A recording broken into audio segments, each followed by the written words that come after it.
Thank you for staying with us. It's time now to take a look at stories making headlines on the front page of Nigerian newspapers. And I begin with the First News newspaper. Things fall apart in APC as National Chairman Adamu's secretary Omishiri reportedly resign on Tinubu's orders.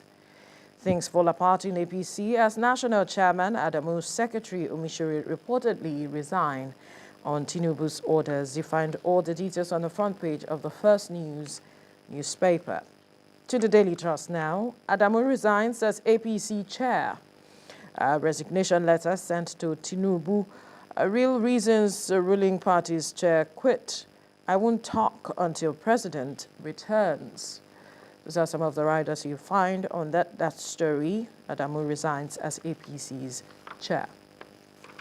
To the national economy now. Rising food inflation, declining income, Nigeria's bumpy road to food security. Tackling security headlong, experts tell government, say holistic approach necessary. You find details on the front page of the national economy. And to the Nation newspaper now, Tinubu, Africa must be active to compete globally.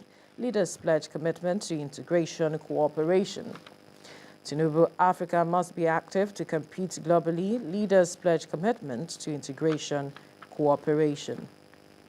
And to the front page of the Leadership newspaper, Tinubu looks beyond military to end insecurity in North, opts for kinetic, non-kinetic approaches, once against continuous exploitation of Africa to strengthen ECOWAS standby force against terrorism, others. Details on the front page of the Leadership newspaper. Mike. All right, I have the Nigerian News Direct, excuse me, and he's talking about security. It says military combat not sufficient to end terrorism in the northeast, or northwest rather. The Vice President Shetima is saying this. All right, the federal government to adopt a multidimensional approach to this issue, and service chiefs to face House of Reps for screening today. All right, that's what you see on the front page of the Nigerian News Direct. Blueprint newspaper is the next one right now. It says, unlike Lagbaja, Shetima says military action alone can't resolve Northwest crisis. Hint on Tinubu's plan to tackle poverty, social exclusion using the Pulaku solution. All right, the security agents nab suspected bandits, wives, others on return from Hajj. Excuse me, that's the Blueprint newspaper. From there, let's go to this Nigeria. Serap to Akpabio Abbas. Job plan to buy 110 billion naira bulletproof cars and others. All right, 70 billion naira supplementary budget, not for sharing, says the Senate. A National Assembly saying $800 million World Bank facility grant to poor Nigerians not alone. Okay, that's what you see on the front page of this Nigeria. Daily Sun is next. Daily Sun says plan to buy 40 billion naira SUV split in National Assembly. Lawmakers kick against purchase of foreign-made, insist on innocent, other locally assembled vehicles.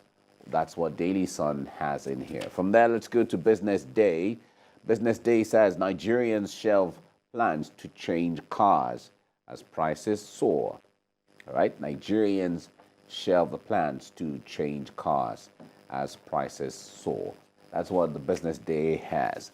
The Guardian is the next place we're going to now. Decongesting Lagos is the focus in there. Cash crunch. Investors' apathy stalled $8.5 billion deep seaport projects. Okay, that's what you see on the front page of the Guardian newspaper. Energy Times is where we're going next. And it says Nigeria seeks rise in OPEC quota. All right, Nigeria seeks rise in OPEC quota.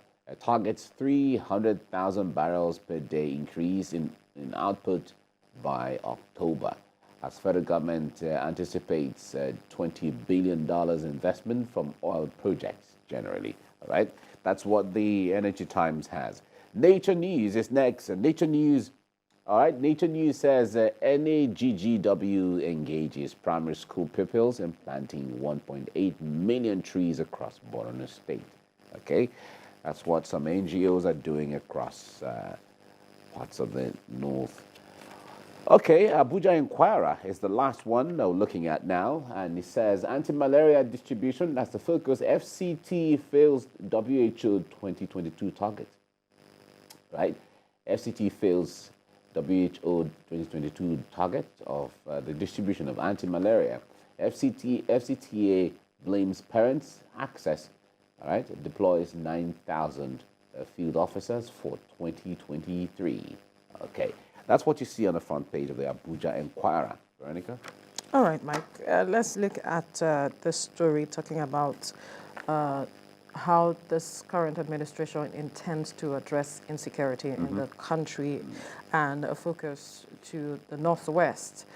The Vice President, Kashim Shettima, was in Kano on a condolence visit, and he spoke with regards to how this government, this administration intends to address the root cause of banditry and insurgency in the country. And while speaking, he said that the government is going to look at kinetic and non-kinetic approaches, and that they were also going to look at the Pulaku solution to addressing the Fulbe, their cousins, and all of that, the issues that, some social issues that have sprung up that has led to all of the issues that we have seen going on with regards to insecurity. Recall that sometime last week, the military had come out to say that there was not going to be any form of amnesty for insurgents, so to speak. And the Major General Tauri Lagwaja was speaking when some of governors in governors of Plateau State as well as governors of Zamfara State, visited him at the army headquarters in Abuja, and he mentioned that let's just state this right now. There's not going to be amnesty for these persons, and that they were going to tackle matters of insecurity head on. But this coming up now, I'm wondering how you place side by side. Well, the point there is this sends a wrong signal of the fact that the government is not speaking with one voice on this issue. Right. Now, where there is a lacuna is the president and the vice president are the ones who are coming up with they have the vision of where they want to take the country in the next agenda, whatever the thing is. They have the plan. They have the templates that they're coming up with. However, they have recruited professionals, security professionals, who should interpret their idea or their vision by putting boots on the ground or coming up with all of the security strategies to implement their program and project. Now, if a senior government official like the vice president of the Federal Republic of Nigeria is saying something that is different from what the chief of army staff is saying, who is also a senior, very senior official, military official in the country, then it tells you that something is missing somewhere. What meetings did what briefs did the service chiefs get from the president? What is the level of synergy between the president and the vice president, who are the leaders or the arrowhead of the government right now? What has the National Security Advisor, who is supposed to harmonize and melt every strategy of security into one for the president? What has he done?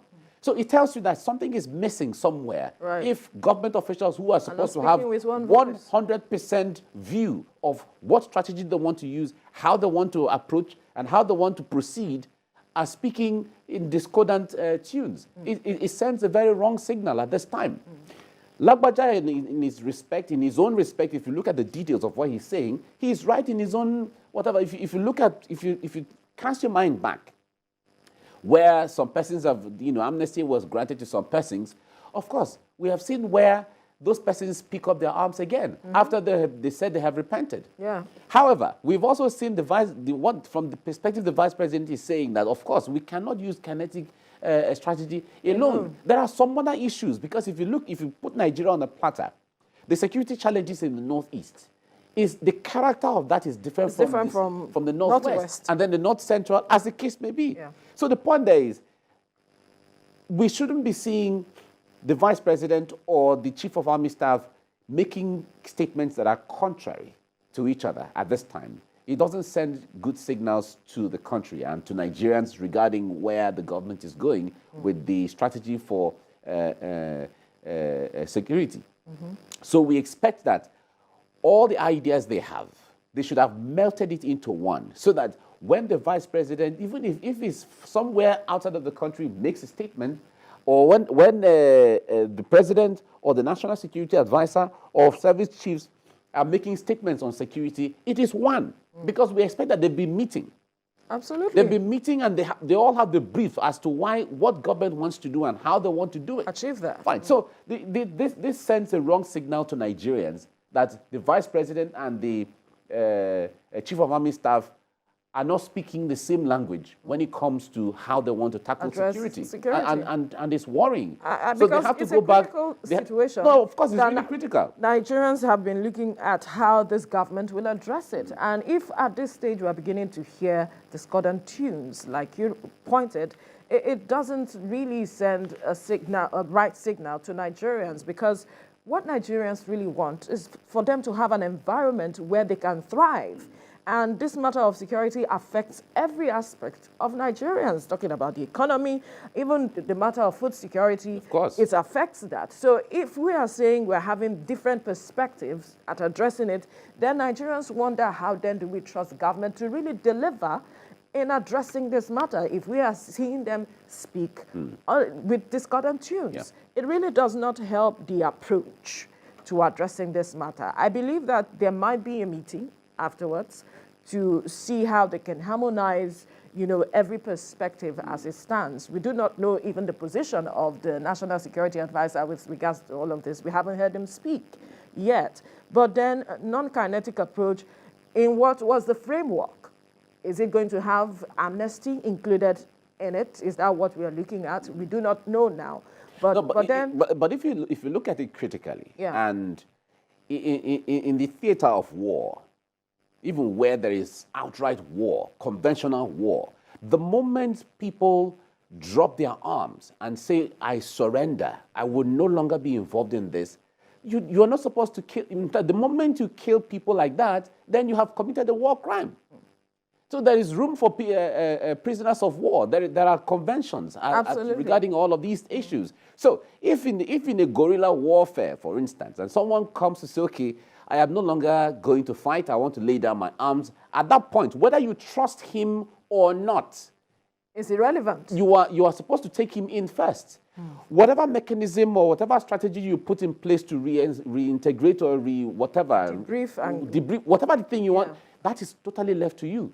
But when you're saying that we cannot accept amnesty, okay, so what happens when these boys come out of the forest and say, okay, we're laying down our arms? Are you going to shoot them? Or you're going to say, no, we don't accept. Pick up your arms and let's fight? Is that what you're going to say? So I think we have to look at this thing holistically. Because we have seen in the past, there were reports of traditional rulers being involved in some of these things. We've seen some local government chairmen at one time or the other being suspended. But how do you hold these people accountable? Yeah, of course. We have seen also victims. Of course. Of the activities. We've seen village heads who have very vital information regarding, who is doing what and where and how and when. So the point there is, how do you get all of these people on board to say, you know what, there is a new vision of where we want to take this community. Can we not get involved in this? Can we move each other to the next level of thinking and reasoning? And if you're going to do that, it's not with the guns and bombs or with all the knives and everything bullets that you're going to use. Right. You're going to be able to speak to people. So people, there has to be a strategy of creating an ideology of where we want to go as a people, whether it is the national ideology or the regional ideology or the local ideology. There has to be that. And it is totally non-kinetic if you want to view from that perspective. All right. At the end of the day, what a majority of Nigerians want is accountability, and that the matter of insecurity is brought to the most minimum level. How they want to do it, we leave it to the professionals. Absolutely. We want to just travel and we want to do our business. That's all. Absolutely. We've been paying our taxes. We want to leave the conversation here.